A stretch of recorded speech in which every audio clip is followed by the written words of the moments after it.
E no Cultura Africanista do programa de hoje, falar sobre o significado da palavra candomblé, o significado da palavra umbanda e principalmente o significado de duas religiões que podem andar juntas, mas que têm rituais distintos, segmentos distintos dentro da cultura do solo mãe, do solo principal que é a África. A palavra candomblé significa casa de neófitos ou casa de iniciação, onde pessoas são iniciadas para novos destinos, para um novo caminho, para uma nova vida, com saúde, com paz, com positividade, com prosperidade, com amor e principalmente com direção. A palavra candomblé, esta mesma casa de iniciação, é a casa onde se cultuam os orixás, pois é a religião da totêmica familiar, a religião que lida com os elementos da natureza, com os elementos do cosmo, que é Deus, porque Deus é a força cósmica que rege o universo e que também rege o candomblé. O candomblé vem desde a época de Cleópatra, onde os pigmeus, povos que construíram, que invadiram as Áfricas e construíram as pirâmides do Egito, as pirâmides onde os faraós guardavam seus tesouros. Daí a nação de Jeje cultuar Dan ou Danguibé, a serpente da vida e a serpente da morte, a interligação do Orum ao Aê, o mundo físico ao mundo espiritual. Por isso as nações Jeje cultuam Dan, que é a serpente que entrelaça e que interliga o arco-íris, as 7 cores do arco-íris e faz o trânsito da vida e a morte. O candomblé está interligado às nações de candomblé, que eram povos oriundos chegados da África, desde a época da chegada do navio negreiro, basicamente em 1830, 1840, e esses povos trouxeram suas culturas diferentes, trouxeram suas raízes, seus significados, seus rituais, com as suas linguísticas adequadas a cada orixá, a cada vodum, a cada inquice. O que não muda o sentido do candomblé, o sentido desta religião que cultua a natureza, que cultua a água, o fogo, a terra e o ar, os elementos de Deus, a fusão, os encantos, porque é uma religião de encantos, fusões da natureza que interligam a religião. Falar de candomblé é falar dos orixás, da palavra orixá, que separada ori, que é a cabeça física, que é a cabeça espiritual, que é o orixá independente de todos os seres humanos, pois todos os seres humanos têm vontade própria, têm querer, têm direção, têm gênio, personalidade, e tudo isto está dentro de Ori, que é a cabeça física e a cabeça espiritual. Ori, que é representado e formado por 2 elementos, por 2 interligações. Ori Inu, que é a cabeça interligada ao cérebro, o cérebro que está interligado à espiritualidade, ao cosmo. E Ori Odê, que é a cabeça física, a cabeça que vemos, os olhos, boca, nariz, ouvidos, são as interligações criadas por Deus. E o Orinu é o invisível que interliga o cérebro ao cosmo.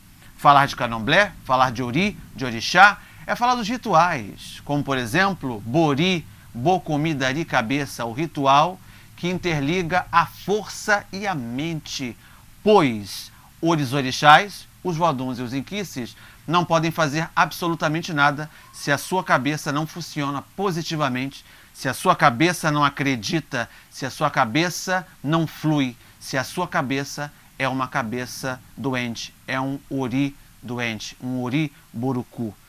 Para ser um ori operê, um ori feliz, um ori da felicidade, existem os rituais de Bori, que é o batismo do candomblé, que é o fortalecimento do corpo, da mente e da alma. É falar do banho de ervas, já dessa maceração esta da purificação dessas ervas, que vão livrar dos males, que vão livrar dos pesos, que vão livrar das negatividades. Por isso os banhos devem ser cheirosos, devem ser banhos limpos, não banhos com mau cheiro, pois as ervas fazem fotossíntese, pois elas têm vida e são sacrificadas. E quando o banho está negativo, quando o banho está morto, em que existe a decomposição, ali não mora mais fertilidade, ali mora Iku, que é a morte. Os banhos que devem ser colocados, os chás, as infusões garrafadas que são colocadas, são montadas para estruturar o físico, para estruturar o que é mental, para estruturar o que é psicológico também, por que não? Já que Ori é a cabeça física e espiritual. É falar das oferendas, é falar das comidas, a cozinha de candomblé, que é o coração da casa de candomblé, é falar do acarajé, é falar do omolocum, é falar do vatapá, do caruru, do xinxim, do amalá de Xangô, é falar dessas oferendas que servem para nos livrar dos pesos. A primeira casa de candomblé a chegar no Brasil, a Casa das Minas, em São Luís do Maranhão, Nagô, que é a mãe de todas. Temos a nação Jeje ou Dejeje, que significa estrangeiro, forasteiro, a nação Queto, a nação de Angola, a nação Efon, a nação Ijexá, que são nações oriundas desses povos que se difundiram, que se separaram com culturas diferentes, com colocações diferentes, ritualísticas diferentes, venerando um mesmo Deus, venerando uma mesma natureza. Assim como temos países, temos povos com suas culturas, com suas raças, com suas crenças e com seus crédulos. Assim funciona o candomblé.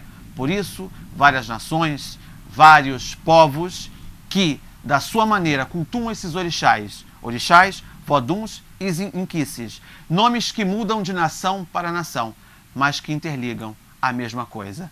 O amor, a credibilidade e a força, a natureza. Daí então explicar também o que é Umbanda. A palavra Umbanda é um mantra de origem vatânico-ocidental, que significa separarmos Umbandan, que significa o conjunto das leis divinas. Que conjuntos são esses? O conjunto de cultuar os antepassados. É a religião que cultua os antepassados. Falar de Umbanda é falar da chegada do navio negreiro, é falar das senzalas, cujo negro não tinha o direito de expressão, o direito de cultuar a religião. Daí então o surgimento inteligente de unificar os santos do candomblé aos santos católicos. Daí o sincretismo, que é a prática de uma religião sobre outra, como por exemplo Santa Bárbara em Ançã, como São Lázaro, Obaluaí, Omalu, São Jerônimo, São Pedro, Xangô. Foi a forma desses mesmos negros inteligentes, presos, amordaçados, não tinham direito ao culto, à expressão de cultuar sua espiritualidade, a sua religiosidade, unificar aí então os santos católicos aos santos africanos. Isso não significa que a Umbanda ou o Candomblé sejam submissos à Igreja. O que vale ressaltar é que o cristianismo era o elemento predominante da época. Daí então, esses mesmos negros, esses povos que eram tratados como animais, escorraçados, amordaçados, traficados, vendidos, não ter o direito de culto. Daí então, a questão também criada dentro das senzalas dos senhores de engenho, dos barões, dos capatazes, falar magia negra, a questão da magia negra, que é um outro ritual que não tem a ver com Umbanda, não tem a ver com o Candomblé, e principalmente a magia negra está interligada ao Haiti, que é uma outra cultura que está interligada aos vudus, né? Que são segmentos que também fazem o bem, pois na realidade magia não tem cor, magia é magia. E a Umbanda é uma religião brasileira criada no Brasil, em que o pano de fundo é africano. Mas devido a esse sincretismo os santos, dessa interligação católica com os santos africanos.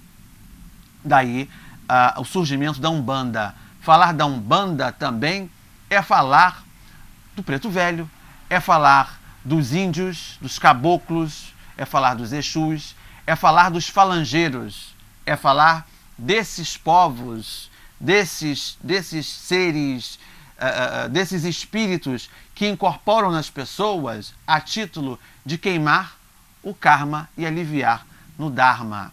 São os antepassados, são os pretos velhos, são os índios, os caboclos, né? Que foi quem descobriu este nosso Brasil, este nosso país, os primeiros habitantes, os índios, que faleceram, que desencarnaram e que voltaram como espíritos de elevação, espíritos de purificação, que incorporam ainda com os vícios de suas últimas encarnações, como por exemplo, Exus, Exuas que fumam e que bebem, a fumaça que serve para queimar negatividades, a bebida quente que serve para atualizar ou para pontificar aquilo que naquela pessoa é mais veemente para o bem ou está mais negativo. Então usar esses rituais dentro da casa de Umbanda, dessas entidades que ainda têm esses vícios, os pretos velhos e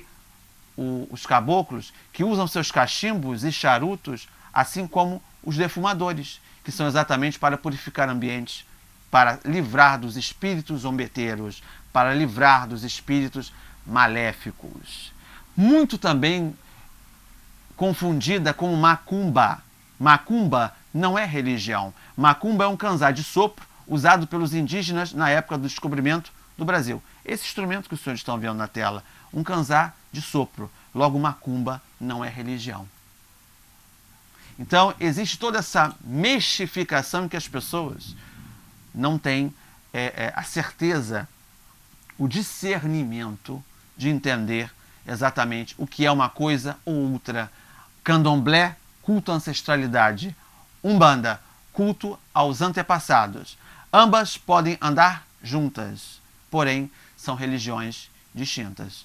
Falar de Candomblé é falar de Deus, falar de Umbanda é falar de Deus, pois tanto essas entidades têm a incorporação e retornam para fluir melhor no karma e no dharma das pessoas, porque alguém lá em cima permitiu que isso fosse possível. Assim como os orixás, que estão interligados diretamente à cultura da ancestralidade, da natureza, deste vento, desta chuva, desses trovões, raios, em que são os sinais em que devemos, nós, homens, seres humanos, devemos respeitar esses sinais. Falar de Candomblé é falar de muitas coisas que vamos falar no decorrer dos nossos programas, é falar de axé, que significa força, que significa paz, que é o assim seja, o amém do Candomblé. E que os senhores de casa possam ter saúde, paz, positividade, que este programa sirva para não só elevar a cultura, mas explicar o sentido do Candomblé, o sentido da Umbanda, que é levar a paz, o carinho e principalmente o sentimento que vai salvar a humanidade, que é o amor. No próximo programa estaremos falando sobre as nações de Candomblé, as nações, esses povos, suas culturas, suas minúcias, para servir melhor ao senhor de casa. Vamos a um rápido intervalo e já voltamos com o quadro Respondendo aos E-mails do programa de hoje. Axé.